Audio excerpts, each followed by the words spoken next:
Hello everyone, welcome back to our AWS series. Today we are focusing on governance and management services. Let's test how well you understand these core services. Question 1. Which AWS service provides a pre-configured landing zone with guardrails for multi-account setup?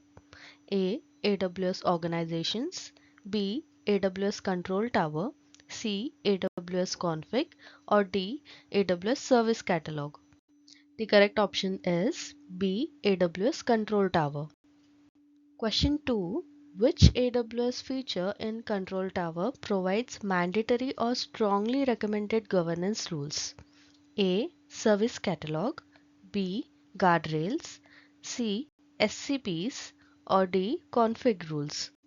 The correct option is B. Guardrails. Question 3.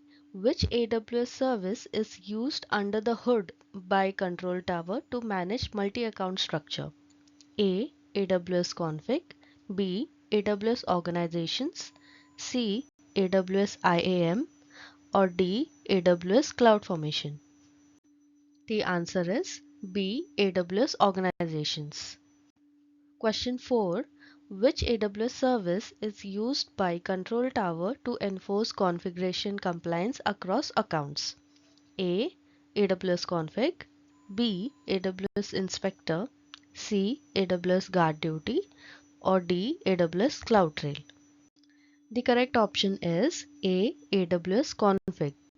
Question 5.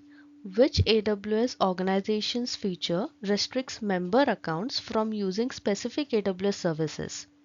A. IAM roles, B. SCPs, C. Guard duty, or D. CloudFormation stack sets. The correct option is B. SCPs. Question 6. Which AWS service lets you centrally manage permissions across multiple AWS accounts? A. AWS IAM, B. AWS IAM Identity Center, C. AWS Config, or D. AWS Secrets Manager. The correct option is B. AWS IAM Identity Center. Question 7. Which AWS Control Tower account is used to aggregate logs from all accounts? A. Management account, B. Log archive account, C. Security audit account, or D. Shared services account. The correct option is B. Log archive account. Question 8. In AWS Control Tower, which account is used for centralized security and audit activities? A. Security audit account, B. Shared services account, C. Log archive account, or D. Management account. The correct option is A. Security audit account. Question 9. Which AWS feature allows automated account provisioning in Control Tower? A. CloudFormation, B. Account Factory, C. Service Catalog, or D. Stack Sets. The correct option is B. Account Factory. Question 10. Which AWS service lets you apply organizational policies without changing individual IAM roles? A. Service Catalog, B. SCPs, C. IAM policies, or D. Config rules. The correct option is B. SCPs. Question 11. Which AWS service integrates with Control Tower to deploy infrastructure across multiple accounts? A. CloudFormation stack sets, B. Service Catalog, C. Elastic Beanstalk, or D. OpsWorks. The correct answer is A. CloudFormation stack sets. Question 12. Which AWS service lets you maintain consistent compliance reports across all accounts? A. AWS Artifact, B. AWS Audit Manager, C. AWS Config, or D. AWS Trusted Advisor. The correct option is B. AWS Audit Manager. Question 13.